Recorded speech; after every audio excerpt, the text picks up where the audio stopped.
Bien, amigos, nuevamente 11:18 de la mañana retornamos al Teresa Carreño. Allí continúa el foro Conjura Mediática contra Venezuela. Realiza su intervención Elías Agua, canciller de la República.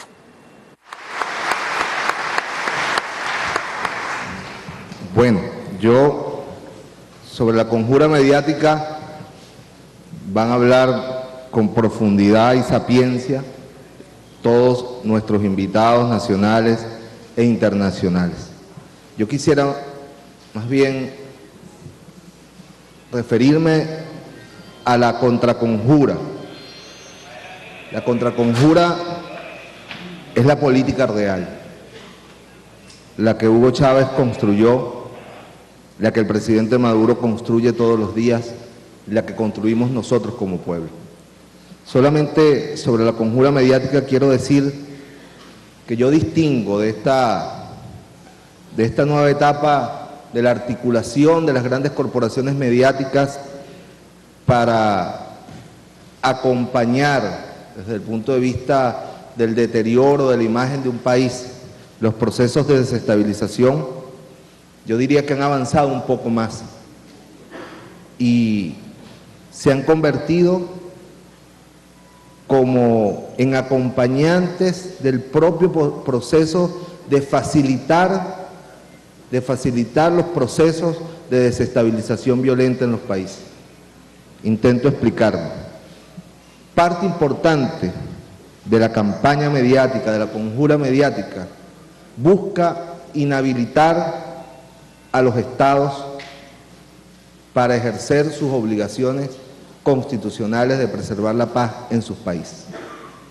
Es por eso que la campaña y la conjura mediática que hemos visto en estos meses en Venezuela estuvo centrada fundamentalmente en evitar que el Estado venezolano actuara, en evitar que las fuerzas del orden público legalmente constituidas, actuando como se han ido conformando después de ir deconstruyendo todo el aparato represivo que la Cuarta República construyó en Venezuela hacia unos organismos de seguridad que cumplen con el principio de la legalidad, de la proporcionalidad en el uso de la fuerza. Y por otro lado, inhabilitar la acción de la justicia. Que la justicia no actúe, que la justicia no detenga a los promotores de la violencia para que puedan seguir actuando. Por eso creo que en esta nueva arremetida contra la democracia venezolana, contra la revolución democrática venezolana, el papel que jugaron las grandes corporaciones mediáticas estuvo destinado a intentar inhabilitar al Estado venezolano para permitir que el hecho violento que se estaba desarrollando en las calles pudiera tomar más cuerpo, para permitir que los planificadores, promotores y ejecutores de la violencia continuaran en la calle desarrollando y articulando frente a un Estado que, acorralado como ellos pretendían, supuestamente acorralarnos por la campaña mediática que incluyó artistas de Hollywood, como decía, no saben en un mapa ubicar dónde queda Venezuela. Se trataba entonces de que el Estado quedara inhabilitado para defender el derecho del pueblo venezolano a vivir en paz.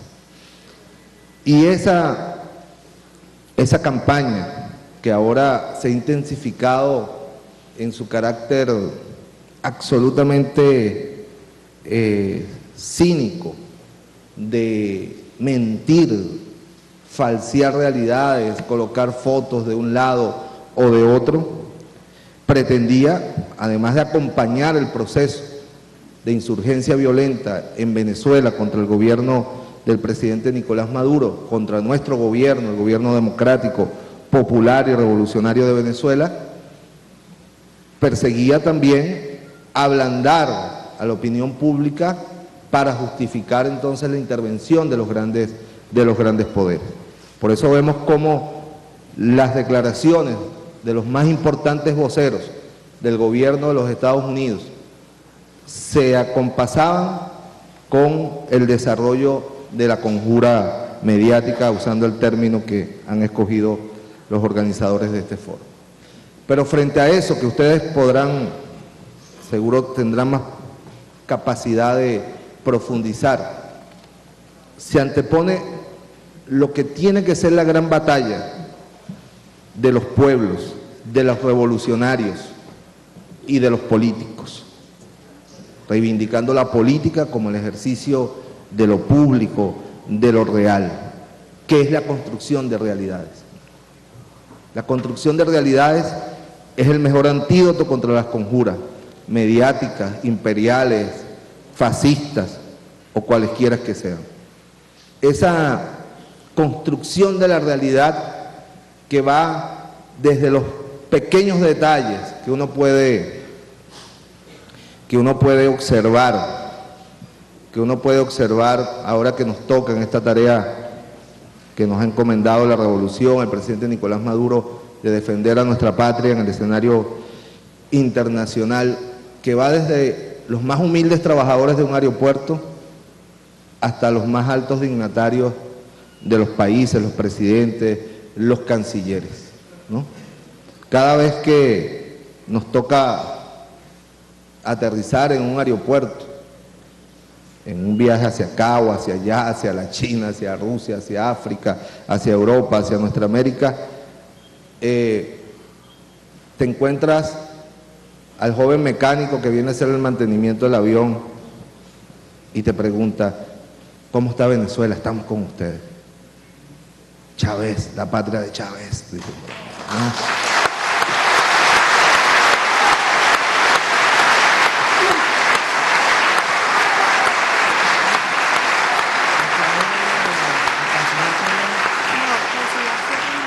Y luego la señora o el señor que te sella el pasaporte, el mismo gesto de solidaridad y el recuerdo por el comandante Chávez.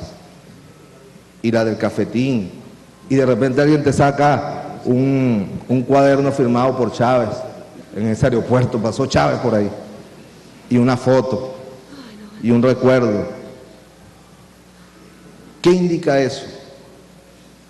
Que la política sigue siendo el gran desafío para la construcción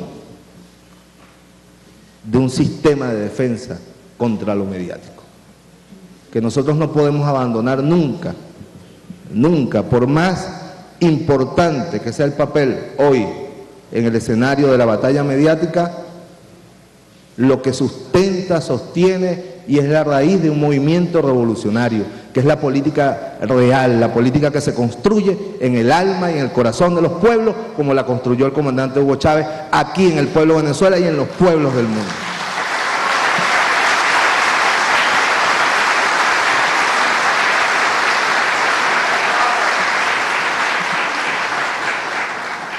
Esta conjura mediática se ha estrellado contra la construcción política, que ese gran arquitecto de la geopolítica mundial, que es nuestro comandante Hugo Chávez, y hay que reconocerlo, sin temor a ningún tipo de consideraciones, ni de mezquindades.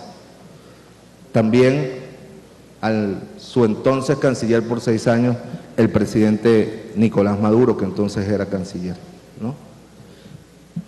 Se construyó una política real que nos ha permitido de alguna manera amortiguar toda esta campaña, todo este ataque perfectamente coordinado, acompasado entre la acción de los grupos armados violentos en Venezuela y la cobertura mediática y de los grandes poderes internacionales que los acompañaron para lograr el objetivo de derrocar al gobierno del presidente Nicolás Maduro. Pero luego, más allá de los pueblos,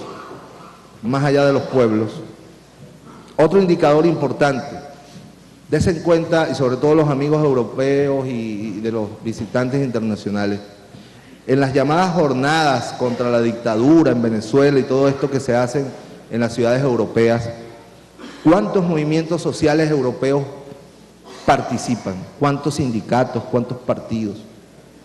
¿Quiénes son los que hacen las protestas? Lamentablemente son venezolanos que viven en el exterior, pero no logra este movimiento fascista en Venezuela ninguna solidaridad real en el seno de los pueblos del mundo. No hay sindicatos que acompañen la lucha del fascismo en Venezuela, no hay movimientos sociales, solamente diputados del establecimiento, de una parte, de otra parte, perfectamente además coordinados dentro del plan, dentro de la conjura. Pero los pueblos del mundo entienden y comprenden mucho más allá de lo que reciben a diario a través de los medios de comunicación, que en Venezuela hay un pueblo que está luchando por el derecho a vivir en paz y un pueblo que tomó su decisión. Y los pueblos del mundo se identifican con las banderas que ha enarbolado el pueblo venezolano en la realidad, que ha construido junto al comandante Hugo Chávez y que ahora seguimos construyendo junto al compañero presidente Nicolás Maduro. Y luego el nivel de los gobiernos, también la construcción. Gobiernos de distinta índole ideológica. ¿Por qué respaldan a Venezuela? Dicen los que respetan a los pueblos y gobiernos del mundo, porque les regalan petróleo. No, imagínense ustedes. A veces da risa cuando de algunos países que son potencias económicas, y yo leo las respuestas airadas que por Twitter lanzan, ¿no? Fuiste a regalarle petróleo a no sé quién, o fuiste con la chequera a comprar a no sé quién. Yo digo, Dios mío, ¿cuán grande tendría que ser la chequera para comprar a este país, ¿no? Ahí lo que hay es un absoluto reconocimiento a la valentía de un pueblo, nuestro pueblo, el pueblo venezolano, que ha comenzado a hablar con voz propia, porque eso es lo que uno recibe permanentemente. Ustedes son un país que habla con voz propia, y a ustedes les están cobrando hablar con voz propia. Eso nos lo dicen los que pueden hablar también con voz propia, y otros más humildes, con mucha humildad, nos reconocen, es que ustedes pueden decir lo que nosotros no podemos decir. Venezuela puede decir lo que todo el mundo quiere decir, pero no puede decir. Y entonces, exactamente, la conclusión es esa. Porque la conclusión es simple, porque Venezuela es un país independiente, porque Chávez le dejó a Venezuela como legado histórico para siempre la independencia.